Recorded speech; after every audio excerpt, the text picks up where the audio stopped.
I'm absolutely delighted to be here today. And I'm so grateful to all the organisers of this conference, this splendid conference, for asking me, because it's so good to be able to share my passion for hedges with so many of you. And, you know, it's just great to be amongst so many people who are enthusiastic about hedges. And I am sorry I speak no German at all, so I'm really grateful to the translators at the back for translating it for those of you who don't understand English. That's better, is it? All right. Let me know. Put up your arms and shake if you can't hear me at all, because I tend to drift away at times.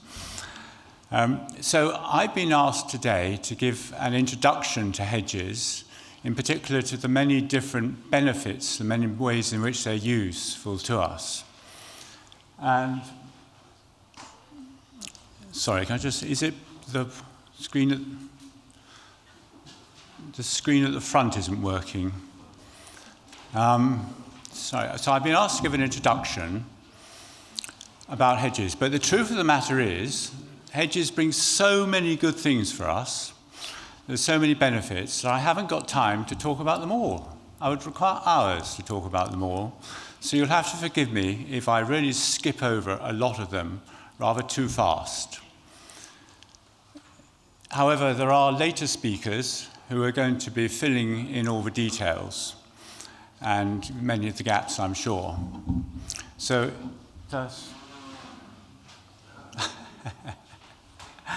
just excuse me just a moment. So what I'm going to do is I'm going to cover the different uses to which hedges are put, the way that we value, in three different categories. First of all, the way they're of value to biodiversity or nature. Secondly, of how they are of use to farms and farm businesses. And thirdly, about how they are of use to us in wider society. I hope that's what you're expecting to hear. Hedges were initially largely planted to keep animals in or out of fields, weren't they? Now, most hedges were. But nowadays, our hedges have so many different functions. They really are truly multifunctional. And I will start by talking about their value for nature and biodiversity. Intensive farmland supports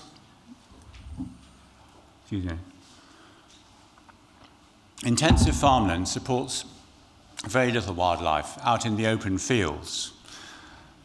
Where do you find all the wildlife in intensive farmland? Well, you find it in the hedges, don't you? Of course you do. Hedges are enormously important for a great many of our species. And it's partly because they are, the presentation's coming up now in front of me. It's partly because they are habitats in their own right, but also, of course, because they connect up the landscape. They join it up. They join one habitat to another. They're very important movement corridors. And they're also ecotones, by which I mean that they are boundaries between different habitats. In this case, they're boundaries between the shrubs, the trees, and the grassland that borders them, or the margins. And ecotones are well known to be very diverse in species. So I was challenged. Sorry, I'm just waiting for my presentation to come up.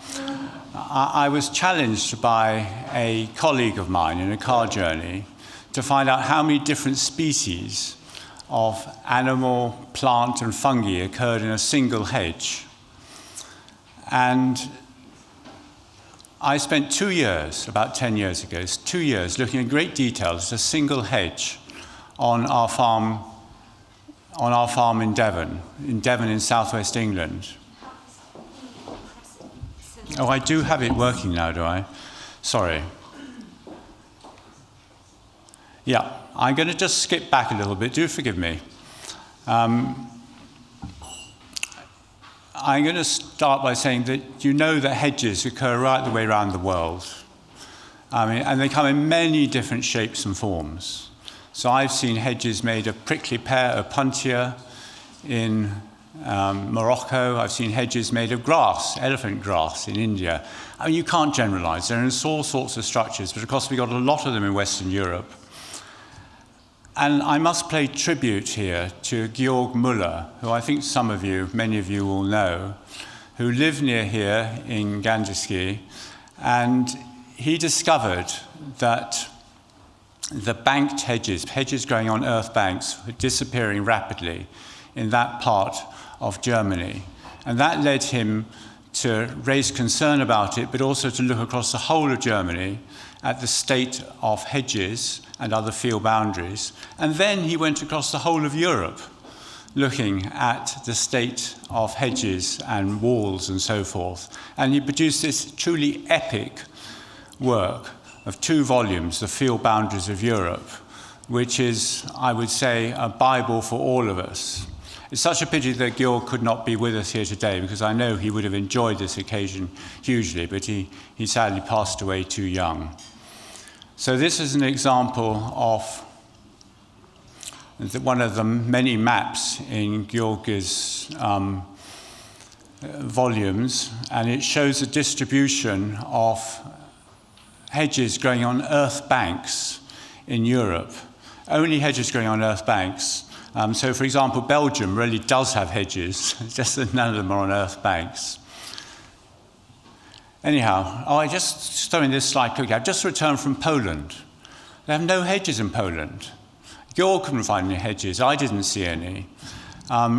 They managed with this field of strip field farming, which I find quite remarkable. But it's only possible to manage that way and keep cattle and sheep because they have zero grazing systems. So they bring forage, grass from the fields into the sheds where the cattle are, right the way through the year.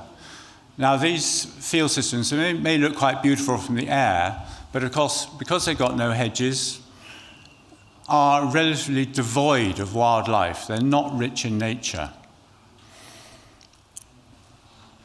We do, across most of Western Europe, we do have a lot of hedges.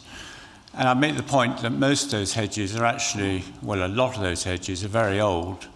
So Georg reckoned that the first hedged fields in Germany were created 7,000 years ago. And where I live in Devon in southwest England, I can take you to hedges that are built on banks that are at least 3,000 years old. And indeed, in England, 2/3 of our hedges are 600 years old or more. And that historical heritage, which wasn't just British, but occurred across Western Europe, is so important to us. But unfortunately, as we have discovered too late, we have lost a great deal of it. And I'm going to come back to that briefly at the end of my talk. I've just mentioned already about wildlife. This is the hedge I looked at in great detail to see how many different species I could find in it. And I found, those 2 years, I found a staggering 2,000 species in that one hedge. It's just 90 meters long. These are fungi, animals, and plants, all big enough to be seen with the naked eye. Imagine a whole network of hedges, how many different species it might contain. Huge numbers. And just a quick breakdown here of those species in my hedge. Most of them were, as you would expect, are invertebrates or insects in particular. That's the big green segment at the bottom. We too often think only about birds and maybe mammals, when in fact the great majority of life in a hedge is going to be invertebrates, and they are the ones that are critical for ecosystem functioning and for food webs. So why did this hedge with 2,000 species, why did it have so many? Well, first of all, it's got a good diversity of different plants within it, and that means that you've got lots of structure. It's got year-round resources. So if you're a bumblebee, for example, you need somewhere to hibernate, somewhere to nest, and somewhere that has pollen and nectar available from the spring right the way through to the autumn, a hedge provides all those resources for the bumblebees. Shelter and shade and protection, of course, and as I've already mentioned, hedgerows are well connected. It's not just common species that occur in our hedgerows, but a lot of species that have rapidly declined across farmland. They are vital refuges for them. And so in England, for example, we have 107 species which are legally recognized as requiring conservation action. And I've just put a couple up here. One of my favorites, the hazel dormouse, because I have lots of them on our farm in Devon, and the soil bunting, but I could have chosen any number of other species. That's a quick run through of how hedges are useful for nature. Now, how do they benefit farms and farm businesses? Before the Second World War, hedges were generally highly valued by farmers. They were considered a real asset. But then, with big tractors and other ways of farming, hedges were considered pretty useless, just a cost. And it's only recently, the last decade or two, that many farmers are starting to see once more them an asset. And these farmers can rightly be called these people are rightly called hedge farmers. So the uses for hedges are they obviously control the movements of cattle and sheep and other livestock. But in truth now, we have wire fences, particularly we have barbed wire. And that means that hedges are largely redundant for keeping animals in and out of fields. We shouldn't be sorry about that. It actually frees us up. It liberates us to do all sorts of different things with hedges and manage them in different ways for different purposes.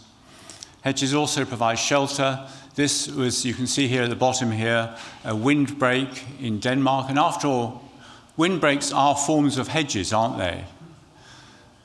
And here it's being used to control prevent the loss of soil from the fields, but also because they reduce wind speed, they conserve moisture in the fields, and they help crops to grow by reducing evaporation and transpiration.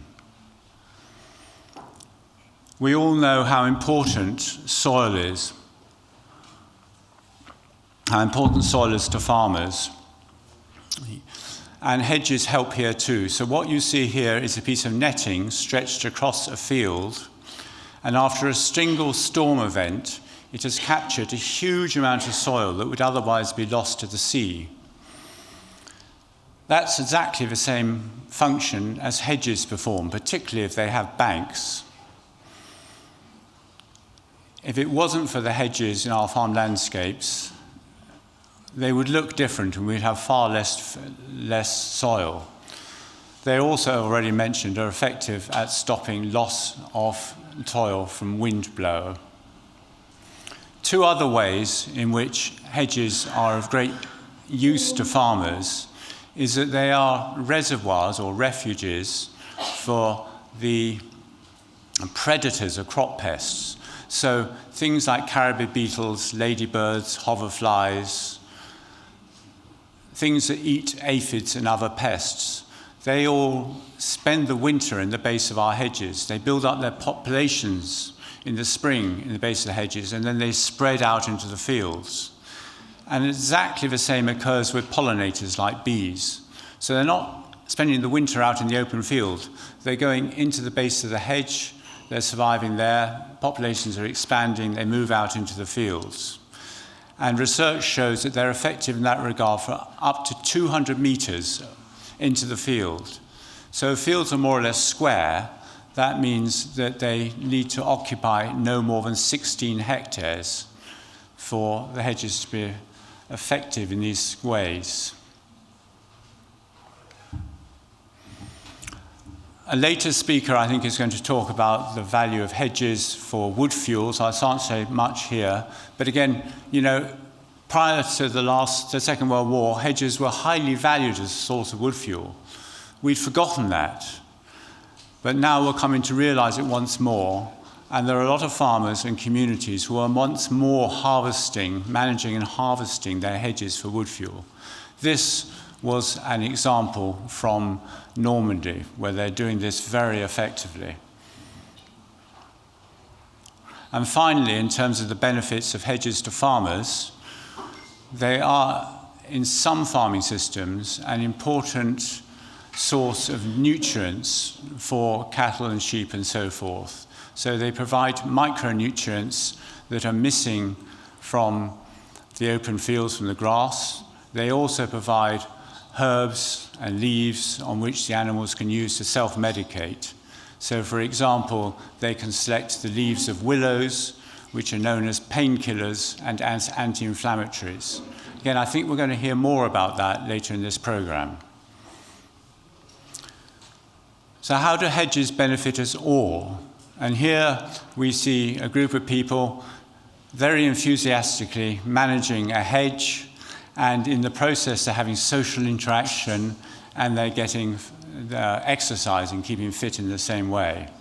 The hedges benefit us in quite a few ways. In our towns and cities, they remove pollutants from the air, particularly particulates, especially if the hedge is located between the road and the pavement, so not as we see in the top photograph here. They can also be remarkably effective at removing pollutants from preventing pollutants from reaching our rivers and streams. So research shows that grass strips next to rivers planted with trees, quite narrow ones, can remove nearly 100% of nitrates and phosphates and a high proportion of pesticides, as well as removing a lot of the sediment from the water. And increasingly, we see hedges being planted to prevent pollution of our waterways. It's what we call a natural solution, isn't it? And in exactly the same way, they can reduce flood risk. And there are lots of hedges being planted, certainly in Britain, to reduce the risk. So again, where after a heavy rainfall event, they slow down the movement of water from the fields to the streams and rivers, so reducing the risk of flooding downstream. And they also increase the infiltration of water into the ground dramatically. So where soils are compacted, hedges can increase infiltration by a factor of 60 times. Very effective. And in floodplains too, they can be useful to increase the storage capacity of the floodplain. So again, the waters are reduced more gradually, reduce the risk of flooding. The next speaker, Megan, is going to tell us about how useful hedges are in regard to climate change. So I'll say very little on that. It's no surprise that they store a lot more carbon than do crops, for example. But I think Megan may tell us that they also store more carbon than many woodlands. Yes, indeed. And generally here, the wider a hedges and the taller hedges, the better in that respect. That does create some tensions around nature conservation, which we could perhaps explore at a later date. It's well known that nature is an effective stress reliever, and of course hedges are part of that. They green our countryside, they soften it, they bring nature to us, and as such they do help to reduce our stress, particularly in towns and cities, but in the countryside as well. Thank you. So they do help to keep us healthy, and that's something we should not forget. But above all, perhaps, we should not forget how very important they are as part of our cultural heritage. I mentioned that at the beginning of this talk. Many of our hedges and hedge networks are very old. They are historically important. They define the patterns of our fields. you can read the landscape. You can actually read the history of our landscape by the patterns of those fields. They are enormously important to us. And yet, as I mentioned, we have lost a huge number since the last World War. So Georg Müller reckoned that across Europe, since 1870, we had lost 10 million kilometers of hedge. 10 million kilometers of hedge. And it's true, other field boundaries, walls, for example. It's a major challenge to us at the moment. Our biggest challenge is to restore our historic and cultural landscapes, restore our hedge networks, to bring back nature and beauty and history into our farmed landscapes. That is absolutely vital for us. Now, in my few minutes left that I have for this presentation, I just want to mention what I think are 4 further really important challenges. The first of all, those concerns money, of course. I mean, hedges are largely man-made. As such, they require management. That management is expensive. And so it's only right that we, the public, help farmers to pay for them, because after all, many of the benefits the hedges deliver are for nature and for wider society. And of course, in many countries, we are being helped to manage our hedges. Farmers are being helped by the taxpayer, effectively, by the governments. And that's good. But there are probably a few countries, if any, where it's sufficient, that funding, or reliably provided. So that's really, really important too. The second challenge I put to you here is that because hedges now have all these new functions, it's not just keeping animals in or out of fields anymore, it's this whole host of other ways. And because so many of our hedges have been neglected, so many of our hedges are now, and I've seen ones today, just briefly flying into Hamburg in the airplane. So many of our hedges have been allowed to develop into lines of trees, too many. And hedges that have developed into line trees are fine landscape features, and they're of some value to wildlife, and we need some of them. But they don't have a future because they haven't been managed. We don't want too many of our hedges like that. Yet across Europe, we see large numbers of hedges that have been neglected, and we also see a lot of hedges which are being poorly managed. The scale of the task in front of us to bring these all back into good management is huge, so we have to be willing to consider different approaches. I've just mentioned two of those at the moment. The first of all those is we need to think about hedges as at the network level. Too often we make decisions about how we manage hedges at the individual hedge level, as if they occur in isolation. That is not best for nature or many of the other functions of hedges. Secondly, I would say that traditional methods of managing hedges are good, but we don't have enough practitioners or resources to cope with the scale of tasks that we need in front of us. So we have to welcome new methods of doing things and new approaches, including mechanization of hedge management, as we see here. Now, a lot of this is controversial, I know, but we must be willing to think about new ways of doing things. I just hasten to add here that I've nothing against traditional methods. It's really important we continue with those too, because they are part of our historical heritage too, and also they're often the best techniques to use in different circumstances. My third challenge is, please, let's have wider hedges. And one of the points I should have made at the moment, because the slides went slightly wrong, I didn't, is a hedge is much more than just a line of trees and shrubs. A good hedge also has a margin that consists either of tussocky grasslands or flowers, herbs. think, for example, about in the winter, where does all the wildlife live? It's not in the leafless shrubs and trees, it's in the base of the hedge and in the margins. It's critical that we think about hedges in terms of margins as well as trees and shrubs. And if there are banks and ditches, they are part of the hedge too. So we need to develop that holistic thinking. But, this is a hedge you can see here on the left, which I saw in Belgium, which is very thin, miserably thin. Just one line of hawthorn and practically no margins. That is far short of its potential for wildlife. Let's have thick hedges, wide hedges. And then my final challenge to you all, and it's related to that, is don't be neat and tidy, be scruffy. Wildlife hates straight lines, doesn't it?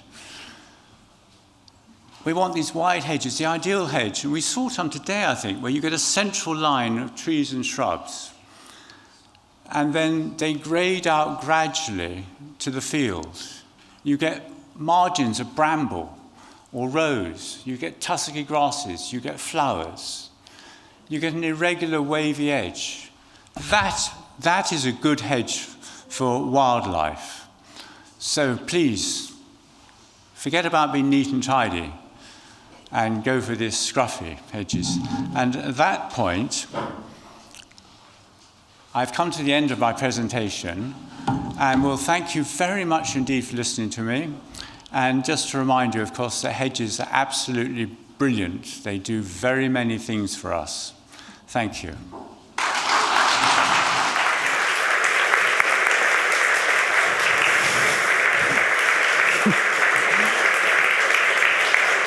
Vielen, vielen Dank, Robert Wolton.